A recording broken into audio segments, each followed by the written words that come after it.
ఈరోజు ఈ వీడియో ద్వారా మదర్ తెరీసా యొక్క జీవితాన్ని గురించి మనం తెలుసుకుందాం. మదర్ తెరీసా ప్రపంచానికి శాంతి, ప్రేమ అనే అమృత భాండాగారాన్ని అందించిన అమృతమూర్తి. తనకు ఒక దేశం, మతం, ప్రాంతం అని లేదు, విశ్వ ప్రేమ ఆమె ఆశయం.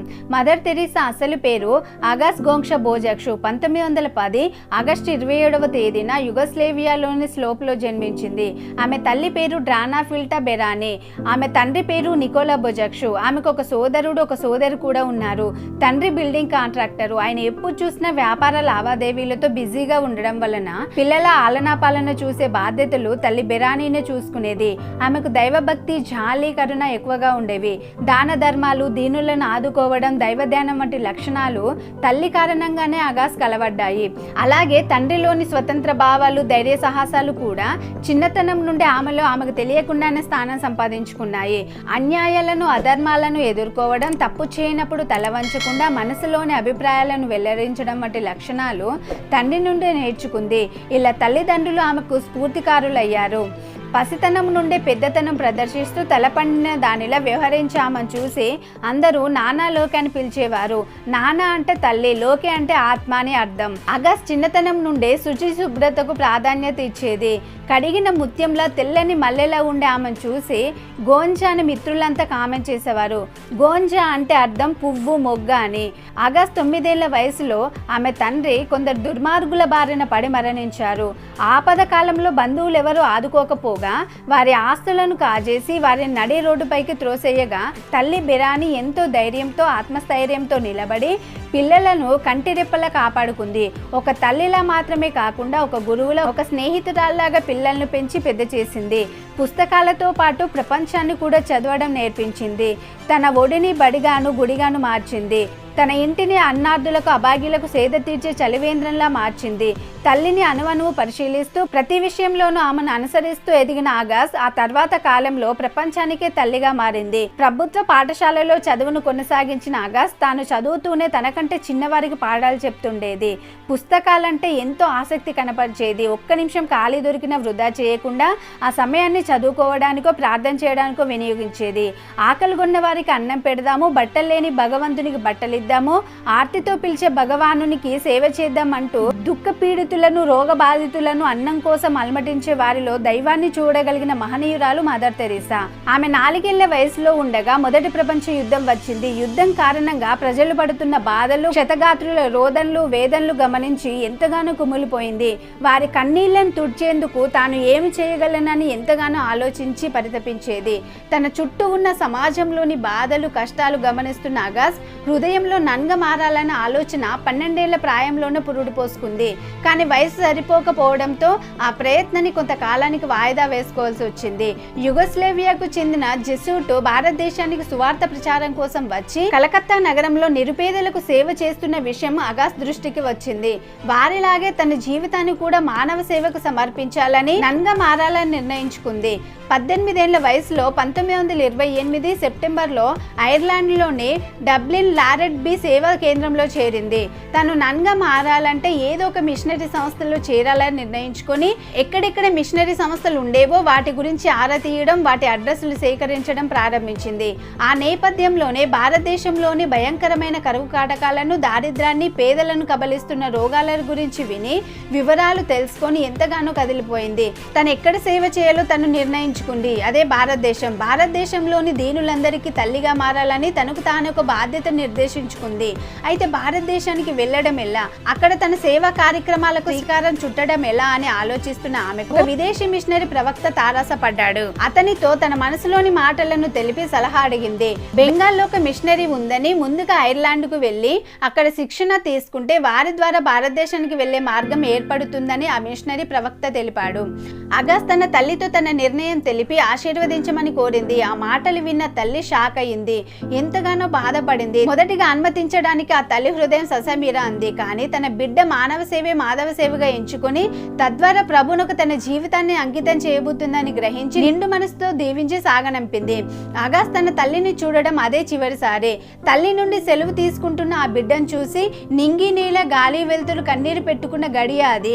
అగాస్ శిక్షణ డార్జిలింగ్ లో ఉన్న లొరేటా నొనాటియాలో జరిగింది. జరిగింది. ఆ శిక్షణ సమయంలో ఒక ఫ్రెంచ్ నన్ అగాస్ ని ఎంతగానో ప్రభావితం చేసింది. చిన్న వయసులోనే చనిపోయిన ఆ నన్ను 1927లో సిద్ధస్త్రీగా ప్రకటించి సెయింట్ తెరీసా ఆఫ్ లిసోన్ అనే బిరుదును కూడా ఆమెకి ఇచ్చారు.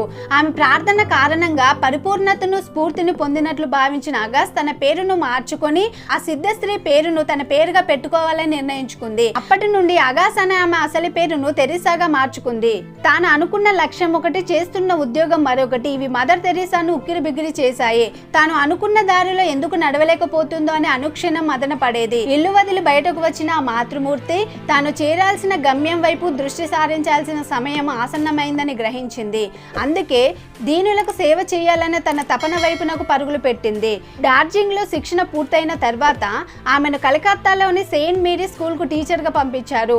ఒక టీచర్ గా ప్రిన్సిపల్ గా స్కూల్లో 17 సంవత్సరాలు పనిచేశారు ఆమె. తాను రోగులకు దీనులకు సేవ చేద్దామని ఇల్లు వదిలి వస్తే ఇలా ఉపాధ్యాయురాల్లాగా మార్చారేమిటి? తన లక్ష్యం ఇది కాదే, తను చేయవలసింది ఎంతో ఉందే. అన్నార్థులకు, అభాగ్యులకు, విధి వంచితులకు సేవ చేసే భాగ్యాన్ని ఆ ప్రభువు తనకు ఎప్పుడు కల్పిస్తాడని ఎంతగానో మదన పడిపోవడం ప్రారంభించింది ఆమె. 1946లో తెరీసాకు టీబీ సోకిందన్న సందేహంతో చికిత్స కోసం ఆమెను డార్జిలింగ్ కు పంపించారు మిషనరీ పెద్దలు. ఆ ప్రయాణంలో రైల్లో వెళ్తుండగా ఇంకా ఎన్నాళ్ళిలా ఆలోచిస్తుంటావు, వీధి బాలలను, బీదరికంలో అలమటిస్తున్న నిరుపేదలను, రోగపీడితులను ఆదుకోవడానికి నడుం బిగించు అని దేవుడు తనతో మాట్లాడుతున్నట్టు గ్రహించింది. వెంటనే తెరీసా కలకత్తాకు తిరిగి వచ్చి మిషనరీ వారిని కలిసి తను ఇక్కడి నుండి వెళ్ళిపోయి దీనజనులకు సేవ చేస్తూ జీవిస్తానని తనకు అనుమతి ఇవ్వాలని కోరగా మిషనరీ వారు పోప్ దృష్టికి తీసుకెళ్లగా పోప్ ఆమెకు అనుమతి ఇచ్చారు. 1952లో కలకత్తాలో ఒక వీధిలో బోరున వర్షం కురుస్తున్న రోజున నేలపై బడి మృత్యుతో పోరాడుతున్న ఒక స్త్రీని తెరీసా చూశారు. వెంటనే ఆమెను చేతులతో ఎత్తుకుని సమీపంలోని ఇంటి వరండాలోకి చేర్చారు. ఆ స్త్రీ తెరీసా చేతిలోనే ప్రాణాలు విడిచింది. అయితే చనిపోయే ముందు ఆ స్త్రీ పెదాలపై ఒక చిరునవ్వులింది. ఆఖరి క్షణాల్లో తనను రక్షించే ఒక వ్యక్తి ఉన్నారని తృప్తితో చనిపోయింది. ఈ సంఘటన నిర్మల్ హృదయ అనే సంస్థ ఏర్పాటుకు తెరీసాకు ఎంతో ప్రేరణ కలిగించింది. మృత్యువుకి చేరువవుతున్న వారికి ఆశ్రయం ఇవ్వడం కోసం కలకత్తాలో ఒక ఇల్లుని ఇమ్మని అధికారులను కోరారు. వారు కాళీమాత ఆలయ దరిలో కారిబారిలోని ఇంటిని ఇచ్చారు. ఆ ఇంటికి నిర్మల్ హృదయ అని పేరు పెట్టి దాన్ని ఒక దేవాలయంగా చూసుకున్నారు. ప్రపంచంచే వెలివేయబడి వదిలివేయబడిన అనాథలకు, ఆర్తులకు నిర్మల్ హృదయలోని సిస్టర్స్ ఆశ్రయం ఇచ్చి ఆదరిస్తారు.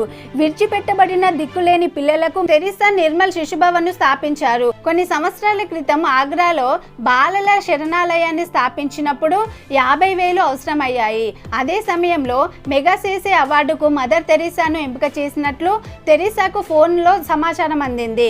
ఈ వార్త విన్న ఆమె దేవుడి శరణాలయాన్ని కట్టాలని కోరుతున్నాడని చెప్పారు. దానితో మెడికల్ ట్రైనింగ్ కోర్సు పూర్తి చేసుకుని కలకత్తాలోని మురికివాడలకు వెళ్లి అక్కడ తన సేవా ఉద్యమాన్ని ప్రారంభించింది తెరీసా. మొదటగా మురికివాడల బాలల కోసం ఒక స్కూల్ను ప్రారంభించింది. ఎంతో కష్టపడి పిల్లలను స్కూల్లోకి తీసుకొచ్చి వారికి అక్షరాలు నేర్పించడం ప్రారంభించింది. ఒకవైపు ఇలా పిల్లలకు విద్యా బుద్ధులు నేర్పుతూ మిగతా సమయమంతా వీధులన్నీ తిరుగుతూ రోగులకు వైద్యం చేయడం ప్రారంభించింది. కుష్ఠరోగులైన, అంటవ్యాధిగ్రస్తులైన ప్రతి ఒక్కరిని ఆప్యాయంగా పలకరించేది. వారి గాయాలను తన చేతులతో శుభ్రపరిచి కట్టుకట్టేది. ఇంజెక్షన్లు, మందులు ఇచ్చేది. రోగి డాక్టర్ వద్దకు రావడం కాదు, డాక్టరే రోగి వద్దకు వెళ్లాలనే సిద్ధాంతాన్ని ప్రచారం చేసింది ఆమె. ప్రతి కుటుంబం రోజుకొక గుప్పడి బియ్యాన్ని తీసి వాటిని తమకు ఇవ్వమని, వాటితో తమ సేవా కార్యక్రమాలను నిర్వహిస్తామని మదర్ తెరీసా గారు పిలుపునిచ్చారు. ఆ పిలుపునకు మంచి స్పందనే వచ్చింది. ఎంతో మంది దాతలు ముందుకు రావడం ప్రారంభించారు. ఆమె స్థాపించిన నిర్మల్ హృదయలో కులమతాలతో సంబంధం లేకుండా దీనులందరికీ ఆశ్రయం ఉండేది. నిర్మల్ హృదయ మదర్ తెరీసా ఆలోచనలకు ప్రతిరూపం. ఎన్నో ఆలోచనలను ఆచరణలో పెట్టి దీనులకు అండగా నిలిచింది. ఆమె నెలకొల్పిన ఎన్నో కేంద్రాలు ఇప్పుడు అభాగ్యులకు అండగా నిలుస్తున్నాయి. వ్యాధిగ్రస్తుల కోసం ఆమె చేసిన సేవకు ఎన్నో అవార్డులు ముంగిట నిలిచాయి.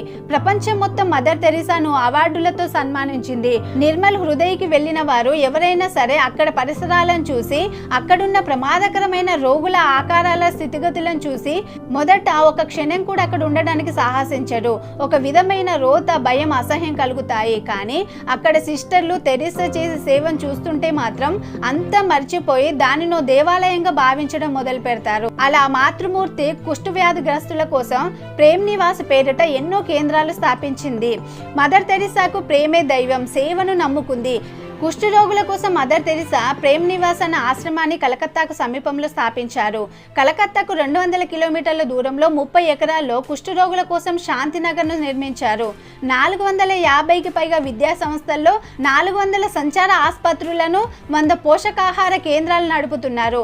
అనాథలకు, వికలాంగులకు, మృత్యుముఖంలో ఉన్న వారికి, మత్తు మందుకు బానిసలైన వారికి, కుష్ఠ వ్యాధిగ్రస్తులకు, ఎయిడ్స్ రోగులకు ఆశ్రయం కలిగిస్తున్నారు. మదర్ సేవ తత్పరతను గుర్తించి అనేక దేశాలు తమ దేశాల అత్యున్నత పురస్కారాలను ఆమెకు ప్రకటించాయి.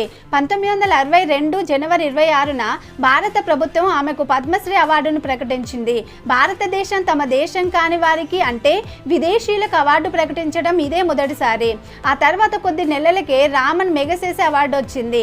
1970 సెప్టెంబర్లో ఆమె నిస్వార్థ సేవను గుర్తించి గుడ్ సెమరిటన్ అవార్డును అమెరికా అందజేసి పేదవారిని గౌరవించినట్లు భావించింది. 1971 జనవరిలో పోప్ జాన్ పాల్ 23వ శాంతి బహుమతులు పోప్ జాన్ పాల్ అందజేశారు. 1972లో Jawaharlal Nehru award for international understanding, 1973లో టెంపుల్టన్ అవార్డును ఇంగ్లాండ్కు చెందిన పిలుపు రాకుమారుడు ప్రదానం చేశారు. 1974లో మ్యాటర్ ఎట్ మెజిస్ట్రా అవార్డును అమెరికాలో ప్రదానం చేశారు. 1979లో అత్యంత ప్రతిష్టాత్మకమైన నోబెల్ శాంతి బహుమతి ఆమె పాదాల ముంగిట నిలిచింది. నోబెల్ బహుమతిని అందుకునే అర్హత నాకు లేదని తెరిసా పేర్కొనగా ఆమె అభిమానులందరూ ఒత్తిడి చేయడంతో తన బిడ్డల కోసం ఈ అవార్డును స్వీకరిస్తానని ఆ అవార్డును అందుకున్నారు. ఆమె నోబెల్ బహుమతి వచ్చిన సందర్భంగా ఆమె అభిమానులు గొప్ప విందును ఏర్పాటు చేయగా ఆమె అందుకు అంగీకరించలేదు. ఆ విందుకయ్యే ఖర్చుతో ఆకలితో అలమటిస్తున్న పేదలెందరికీ అన్నదానం చేయమని, నా ఒక్కదాని కోసం చేసే ఈ వృధా ఖర్చు వేల మంది ఆకలిని తీర్చిందని ఆత్మసంతృప్తి కలిగించమని ఆమె తన అభిమానులను కోరి అలా జరిగేలా చేసి తన ఔదార్యాన్ని చాటుకుంది. ఐక్యరాజ్య సమితి విభాగమైన ప్రపంచ ఆహార సంస్థ ఆకలిని పారద్రోలడానికి పనిచేసిన వారికిచ్చే సెరెస్ మెడల్ ను తెరిసాకు ప్రదానం చేశారు. 1983 నవంబర్ 23న బ్రిటిష్ రాణి 2వ ఎలిజబెత్ మదర్ తెరిసాకు ఆర్డర్ ఆఫ్ మెరిట్ అవార్డును ప్రదానం చేశారు. భారత్కి సుపుత్రి అవార్డును కూడా ఆమె అందుకున్నారు. ఆమె జీవితాంతం అహర్నిశలు పేదల కోసం, దుఃఖార్దుల కోసం విద్యార్థి సేవ చేసి ప్రపంచమందలి ప్రజలంతా ఆమెను మానవతా మూర్తిగా, దైవాంశ సంభూతురాలుగా అభివర్ణించారు. ఇలా ఎన్నో అవార్డులు, మరెన్నో రివార్డులు, ప్రశంసలు అందుకున్న తెరిసా వీటన్నిటికీ అతీతంగా దీనుల సేవలోనే జీవితాన్ని గడుపుతూ క్రమక్రమంగా ప్రజలందరి ఎదలోతుల్లో ఓ తల్లిగా, ఓ మాతగా, ఓ మదర్గా ఎదిగింది. 1997 సెప్టెంబర్ 5వ తేదీ శుక్రవారం మదర్ తెరిసా గారు ఎప్పటిలాగా తన దినచర్య నిర్వహించి రాత్రి భోజనం ముగించారు. రాత్రి 7:45 గుండె నొప్పి అంటూ బాధపడడం ప్రారంభించారు. ఎంతో మంది డాక్టర్లు ఎంతగానో శ్రమించినా ఆమె ప్రాణాలను కాపాడలేకపోయారు. ఆమె తన చివరి శ్వాసను విడిచారు. అప్పటికి ఆమె వయసు 87 సంవత్సరాలు. ఆమె మరణ వార్త విని ప్రపంచమే విలవిలలాడుతూ కన్నీరు పెట్టుకుంది. సృష్టిలోని సమస్త జీవరాశి తమ తల్లిని కోల్పోయినట్లు రోధించింది. మదర్ తెరిసా మరణ వార్త విని ప్రపంచంలోని ఇళ్లని విషాద ఛాయలతో నిండుకుంది. సెప్టెంబర్ 7వ తేదీ నుండి 12వ తేదీ వరకు ఆమె భౌతిక కాయాన్ని సందర్శకుల దర్శనార్థం సెయింట్ థామస్ చర్చిలో ఉంచారు. లక్షలాది మంది ప్రజలు ఆమెను కడసారి దర్శించి శ్రద్ధాంజలి ఘటించారు. యావత్ ప్రపంచం తన నివాళిని అర్పించింది. ఆమెను కడసారి చూసేందుకు దేశ దేశాల నుండి ఎంతో మంది తరలి వచ్చారు. సెప్టెంబర్ 13న ఆమె సమాధి చేయబడింది. నేను మిమ్మల్ని ప్రేమించినట్లుగానే మీరు ఒకరినొకరు ప్రేమించుకోండి అనే వాక్యాలు ఆమె సమాధిపై రాయబడ్డాయి. యావత్ ప్రపంచానికి అమ్మగా, ఎందరో దీనులకు సేవ చేస్తున్న తల్లి విశ్వమాత మదర్ తెరిసా, మాతృమూర్తి లాంటి మదర్ తెరిసా దారిద్ర్యంలో మగ్గుతున్న వారిని దరిచేర్చి కాపాడింది. అన్నార్థులకు అన్నం పెట్టింది. రోగ పీడితులకు మందులిచ్చి రక్షించింది.